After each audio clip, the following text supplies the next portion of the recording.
अपना परिचय कराएं। रमजान जी, मेरा नाम शाकिर हुसैन है। मैं गांव पहाड़पुर का सरपंच हूं। हाँ, और आपसे मेरी दूसरी मुलाकात है। बेशक। और गांव पहाड़पुर में आने का आपका बहुत तहे दिल से शुक्रिया अदा करता हूं। और वेलकम। जो भी आप मुझसे सरपंच जी के बारे में या किसी और चीज़ के बारे में आप पूछना चाहते हैं, मैं उसके लिए तैयार हूं। बिल्कुल। पूरा जिस तरह से लगभग 5 साल होने को है, ऐसे में थोड़ा विकास कार्यों के पहाड़पुर ग्राम पंचायत के बारे में बताएंगे? जो अब से तकरीबन आप मुझसे 2 महीने पहले मिले थे, जी। जब मैं थोड़ा थोड़ा सा कार्य कर रहा था गांव में। हाँ, हाँ। लेकिन उसके बाद अल्लाह का शुक्र है, गांव में लोगों के दिल मैंने जीते हैं। तकरीबन 6 गली मैंने बनाई है। कोई 800 फुट की है, कोई 500 फुट की है, कोई 600 फुट की है। जी। 6 गली फिलहाल मैंने 3 महीने के अंदर कंप्लीट कर दी है। और उनसे लोगों का नज़रिया भी चेंज हुआ है। बट सरकार की तरफ से कोई नज़रिया चेंज नहीं हुआ, सरपंच की तरफ से नज़रिया लोगों का चेंज हुआ है। बिल्कुल।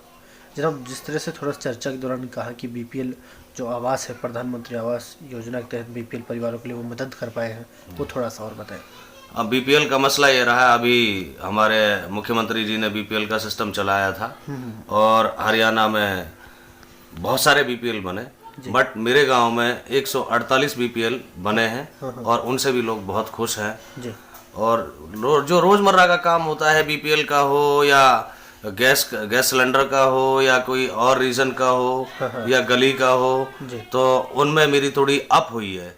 बाकी सरकार की तरफ से मुझे कोई अपग्रेड ऐसा कोई काम नहीं मिला या कोई पैसा ऐसा नहीं मिला जिससे मैं विकास कर पाऊँ। पीआरवाई की किस्त आ रही थी, वही इकट्ठा कर करके कुछ अपने घर से लगाया है और उस पीआरवाई के जरिए मैंने 6 गलियों को बनाया है। बिल्कुल।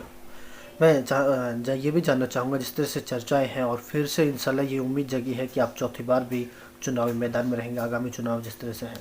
हाँ, इंशाल्लाह मुझे उम्मीद है कि चौथी बार भी मैं अपनी पार्टी की तरफ से, अपने गांव की तरफ से मैं चुन के आऊँगा और लोगों के बीच में रहूँगा और लोगों के बीच में रहा हूँ और फिर से उनका विकास आगे बढ़ाऊँगा और उनका विश्वास जीतूँगा। जी। फिर से क्या मुद्दे रहेंगे आपके चुनाव लड़ने का? मेरा सबसे बड़ा मुद्दा तो यही है गांव में कि मुझे 15 साल हो गए गांव का सरपंच लगातार कंटिन्यू रहते हुए। मेरे गांव में आज तक, जब से मैं सरपंच बना हूं 2005 से लेकर आज तक, अभी तक कोई ऐसा झगड़ा या ऐसा कोई फितना गांव में नहीं खड़ा हुआ जो गांव से बाहर गया हो। किसी भाई का भी हुआ हो, चाहे मेरा मुखालिफ हो या मुवाफिक हो, सबका मैंने सॉर्ट आउट गाँव में ही कराया है, चाहे मुझे किसी भी हद तक जाना पड़ा हो। जनाब, जिस तरह से अगर हम बात करें, फिर से जनता का पूरा मन बना हुआ है, पहाड़पुर ग्राम पंचायत की जनता का फिर से आप सरपंच बने? हाँ, इंशाल्लाह मुझे उम्मीद है। और बाकी जो हमारे गांव की आवाम है, आपने भी देखा है, पर अब जब गांव में जाएंगे तो देखेंगे। मुझे लग रहा है और मुझे उम्मीद है, पूरा कॉन्फिडेंस है कि 95% लोग मेरे साथ हैं आज भी। सिर्फ इसलिए खड़े हैं कि हमारा दिल सही है, हम सही है, हमारा काम सही है और लोगों के अंदर मेरा विश्वास है और कॉन्फिडेंस है और उनके लिए मैं ही बेहतर सरपंच रहूँगा। बिल्कुल। थोड़ा सा मैं आपके से ये भी जानना चाहूँगा, जिस तरह से किसान आंदोलन चल रहा है, उसके बारे में सरकार अपनी हठधर्मिता पर है और वो किसानों की बात मानने के लिए तैयार नहीं है, उस पर क्या रोशनी डालेंगे? जो ये आंदोलन है, ये मोदी सरकार और खट्टर सरकार ने वो करके दिखाया है। कहते थे पहले 70 साल कांग्रेस खा गई, बट कांग्रेस ने इंडिया एक बॉस सिस्टम पे इंडिया बनाया था, एक बिग सिस्टम बनाया था इंडिया का, और इतना ज़बरदस्त डेवलपमेंट आया 70 साल के अंदर। शायद आपने और कंट्रियों को भी देखा होगा और इंडिया को भी देखा होगा, और आज भी आप इंडिया को देख रहे हैं। आज हमारे माननीय प्रधानमंत्री जी और माननीय मुख्यमंत्री जी अडानी और अंबानी के हवाले हमारी ज़मीन को भी उनके हवाले करने जा रहे हैं। इसलिए उनको, हमारी मांगों को, किसान आंदोलन को मानने के लिए वो लोग तैयार नहीं है। तो जनाब, जिस तरह से आंदोलन चल रहा है, तो उसके समर्थन में पब्लिक भी अपने मेवात से जा रहे हैं, उनको रोका जा रहा है, पुलिस प्रशासन जाने नहीं दे रही है।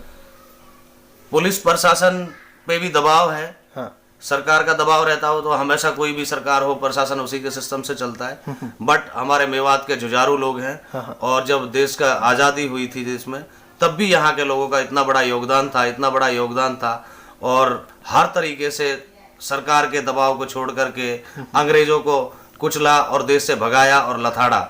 ऐसे ही इन सब प्रशासनों को देख के और इस सिस्टम को देख के हमारी मेव कम्युनिटी वहाँ दिल्ली बॉर्डर पे भी पहुंच रही है, गुड़गांव रोड पे भी पहुंच रही है, जयपुर रोड पे भी पहुंच रही है, पलवल भी पहुंच रही है, जहां जहां हमारे एनसीआर के नजदीक हैं धरना है। और जयपुर में भी हमारे मेव कम्युनिटी के लोग वहाँ खिदमत कर रहे हैं ताकि हमारा जो किसान आंदोलन है वो बना रहे और ये सरकार हमारी मांगों को पूरा कर सके। बिल्कुल, आप सरकार से क्या कुछ कहेंगे वैसे? मैं तो यही चाहता हूँ सरकार से, सरकार की भलाई खास तौर से हरियाणा स्टेट में होगी कि वो मांगों को मान ले, और ना माने तो इनकी सरकार भी गिरेगी और ये खुद भी गड्ढे में गिरेंगे। देश को तो लेके डूब रहे हैं, ये खुद भी डूबेंगे। बिल्कुल। चलिए, बहुत बहुत शुक्रिया तमाम बात जानकारी देने के लिए। और क्या कुछ कहेंगे अंत में जो मैं नहीं पूछ पाया हूँ?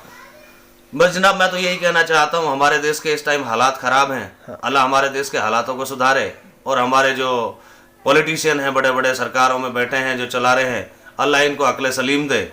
और जो खास तौर से इस इतनी ज़्यादा सर्दी में लोग बैठे हैं अपने घरों को छोड़ के, छोटे छोटे बच्चों को साथ में लेके, बुजुर्गों के साथ है, कई वहाँ पे जान भी दे चुके हैं हमारे किसान भाई, पंजाब से हैं कई लोग। और उनका मैं तहे दिल से शुक्रिया अदा करना चाहता हूँ। इतनी सर्दी में अपनी मांगों को लेकर के, अपने देश के सिस्टम को बचाने के लिए, पूरे हिंदुस्तान के किसानों की सिस्टम को बचाने के लिए वो लोग, हरियाणा और पंजाब के लोग सबसे आगे अड़े बैठे हैं। और जब तक मैं ये चाहता हूँ अपनी तरफ से, अल्लाह उनको ताकत दे, उनकी अच्छी सोच दे, और उनको अक्ल सलीम भी दे, और सरकार उनकी बातों को माने और उनकी बातों पर खरा उतरे। खरा ना उतरेगी तो सरकार गड्ढे में जाएगी और गिरेगी, देश का बेड़ा गर्क होगा। और सिर्फ हमारे प्रधानमंत्री जी और खट्टर साहब ये चाहते हैं कि ये अडानी और अंबानी के तहत आ जाए। बस इनको गल्ला इतना ही मिले जितनी इनकी ज़रूरत है, उससे ज़्यादा मिलेगा तो इनके ऊपर वो बर्दाश्त नहीं होगा। इन लोगों की वो पहली अंग्रेजी वाली पॉलिसी है, वही पॉलिसी हिंदुस्तान में चलाना चाहते हैं, बट वो अब ज़्यादा दिन नहीं चलेगी। बिल्कुल। चलिए, बहुत बहुत शुक्रिया। दिल से मैं शुक्रिया अदा करता हूँ।